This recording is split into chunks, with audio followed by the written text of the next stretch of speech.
Je vous remercie pour cet séparation. esprit de dialogue qui accepte de débattre même des sujets critiques.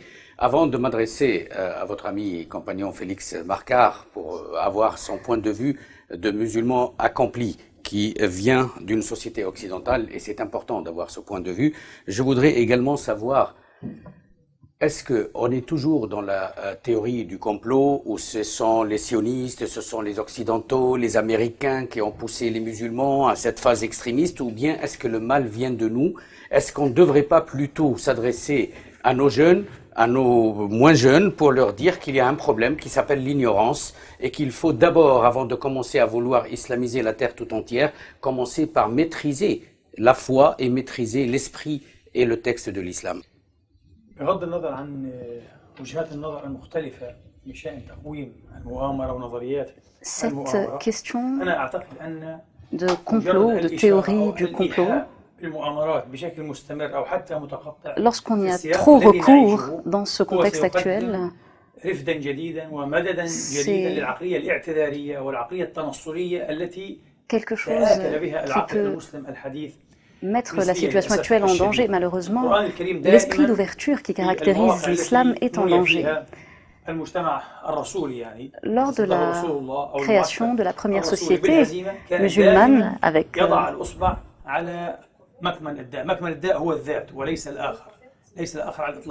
sur le problème endogène, sur ce qui venait de l'intérieur. Et donc, il est possible qu'il y ait effectivement des interventions extérieures, peut-être, pour donner plus raison à un discours qu'à un autre. Il y a des jeux politiques, certainement, au niveau local, national, international. Mais l'islamisation de la terre, comme vous l'avez dit, je pense que nous sommes très, très, très loin de cet objectif. Je pense que les musulmans aujourd'hui font face à une vraie crise. C'est au contraire celle de ces milliers de jeunes qui sortent de l'islam, qui quittent l'islam, puisqu'il y a un véritable problème de crédibilité pour ces jeunes-là. Il faut les aider à trouver une solution. Je vous remercie et je vais revenir à vous, mais pour l'instant, je vais également voir avec Félix, qu'est-ce qui pousse un occidental qui n'est pas né dans une société musulmane à quitter le confort dans lequel il est. Confort, j'entends pas matériel, confort spirituel et moral, parce qu'ici, il n'y a pas de débat sur certaines questions, pour aller dans une société où tout est remis en cause, où on est stigmatisé, montré du doigt, où malheureusement une image est renvoyée extrêmement violente, sanguinaire. Comment vous vivez cette situation et comment vous évaluez la situation de la Oumma? Moi, je voudrais revenir sur plusieurs choses que vous avez dites là, je vous en prie. Depuis le début de l'émission. La première chose, c'est que vous parlez de moi en tant que musulman accompli. Moi, j'aimerais tout de suite recadrer les choses. Je suis loin d'être un musulman accompli. Je suis un musulman qui vient de se convertir, plutôt qui s'est converti il y a un certain nombre d'années, mais si qui vous a une permettez expérience juste de la foi. Pour éviter la mauvaise compréhension, le mot accompli est utilisé uniquement par référence à la conversion. La conversion, c'est un athée qui part de l'athéisme ou du paganisme vers une religion monothéiste, mais je veux et pas non pas pour votre état de foi. Je ne me permettrai pas de juger votre degré de foi. D'accord, mais vous me permettrez quand même de parler. Tout à fait, c'est bien super. évidemment. Écoutez, je suis ravi. Moi, je voudrais juste m'expliquer sur. Vous dites, moi, j'ai de leçons à donner à personne. Je suis un nouveau dans la grande famille de l'islam et je ne suis absolument pas en train d'essayer comment dire, d'avoir une sorte d'autorité sur une science. Et une théologie que je ne commence qu'à peine à découvrir, pour être parfaitement honnête. Vous parlez du confort dans lequel j'aurais été avant de trouver l'islam. Mais la réalité, c'est que j'étais absolument pas dans une situation confortable parce que vous parlez d'une spiritualité que j'aurais eue avant. Or, je n'en avais pas de spiritualité. L'islam, c'est justement le début de ma spiritualité. Et moi, je pense qu'un des problèmes des gens qui vivent en dehors de la religion, et en particulier de la religion islamique, c'est justement un manque de spiritualité. Donc moi, je suis dans l'islam parce que ça me rend plus heureux, parce qu'en fait, je vis mieux, et je me suis aperçu qu'en réalité, dans ma vie, avoir une spiritualité, c'était une question de vie ou de mort. Parce que moi, auparavant, j'avais une vie qui était assez dissolue. J'ai fait beaucoup de bêtises dans ma vie. J'ai passé beaucoup de temps à faire la fête. J'ai passé beaucoup de temps à faire à perdre mon temps. Et l'islam me donne aujourd'hui je dirais, c'est pas une rigueur parce que je me sens pas enfermé par une rigueur, mais je dirais que ça me donne une sérénité que je n'avais pas auparavant. Donc, si vous voulez, il n'y a aucun effort de ma part à ma conversion, elle n'est pas. D'ailleurs, ma conversion, elle date d'il y a 11 ans, mais elle n'était que nominale. Ma spiritualité que j'ai depuis à peu près 1 an, et ma rencontre avec l'islam, elle tient au fait que justement, je me suis converti il y a 11 ans, et que lorsque j'ai commencé à croire réellement en Dieu et à avoir une spiritualité, j'ai commencé à, j'ai accepté une certaine téléologie, et donc le fait que ma conversion d'il y a 11 ans n'était pas anodine.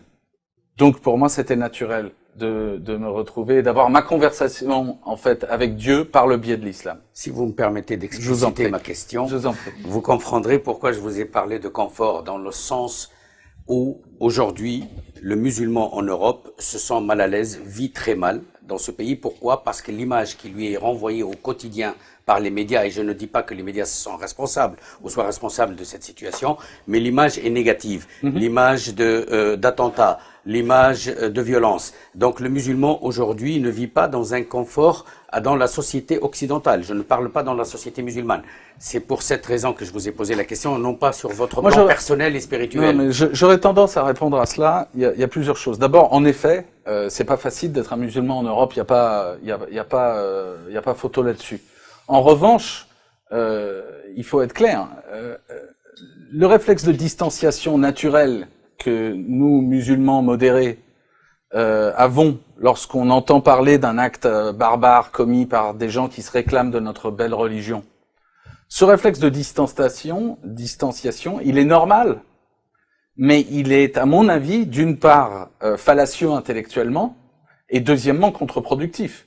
Parce que c'est notre rôle. Moi, j'ai envie de dire aujourd'hui que, en tant que musulman modéré, j'ai envie de confronter les gens en dehors de l'islam, en Europe par exemple, qui attaquent l'islam de manière déraisonnable et qui font subir aux musulmans une pression, un regard désagréable, etc. Vous allez être servi ce soir, le jour où nous enregistrons cette émission, vous recevez quelqu'un qui joue très bien ce rôle, c'est Alain Finkielkraut, mais et vous allez pouvoir lui apporter peut-être la contradiction, ou au moins entendre ceux qui vont lui apporter. Parce que les musulmans modérés, ils n'ont pas peur de parler avec des gens qui sont critiques de l'islam.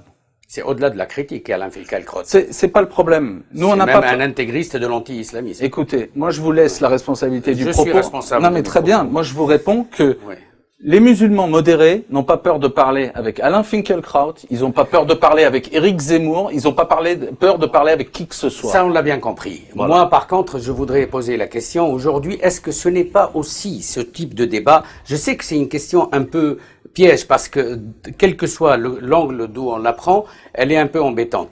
Est-ce qu'aujourd'hui, les musulmans doivent apporter une réponse ou doivent participer à un débat? Je pense que oui. Mais est-ce qu'ils doivent le faire parce que la société dans laquelle ils sont fait pression par tous les moyens qu'elle a, politiques et médiatiques, ou bien est-ce qu'ils doivent le faire parce que c'est un ordre intimé par Dieu de discuter avec l'autre? Comment placer, pardon, non, mais c'est pas, moi je peux vous répondre. C'est pas la société qui nous force à parler avec qui que ce soit. Oui, mais c'est pas la France, c'est pas le gouvernement français. Je m'en fous complètement de ce qu'il pense le gouvernement français. On est sur un plan européen. Non, mais ok, moi je m'en fous de tout ça. C'est pas pour ça. C'est en tant que musulman. Oui. Moi j'estime que notre responsabilité en tant que musulman modéré, c'est de dire à tous les guignols, qu'ils soient d'ailleurs en dehors de l'islam et critiques de la religion musulmane, ou au sein de notre religion. Et pour moi, ceux-là sont beaucoup plus dangereux aujourd'hui. Parce que vous parlez d'Alain Finkielkraut et ça vous fait, visiblement, il vous agace. Moi, je suis beaucoup plus agacé par Daesh que par Alain Finkielkraut. Mais c'est important. Si vous permettez, vous placez deux choses totalement différentes. Il y a un philosophe, un penseur qui parle, je vais vous expliquer. Et il y a le problème aujourd'hui, le problème des musulmans, eh ben justement, c'est mon propos. Aujourd'hui, les musulmans modérés, ils sont coincés, ils sont en tenaille. J'aime pas ce terme de musulmans modérés, non, eh bien, très bien. Parce que où on est musulmans, on l'est pas. Les musulmans, aujourd'hui, sont pris en tenaille par, un, des gens en dehors de la religion qui critiquent l'islam, et deux, par des fous qui prennent en otage Justement, notre religion. Une question, qui prennent en otage notre religion.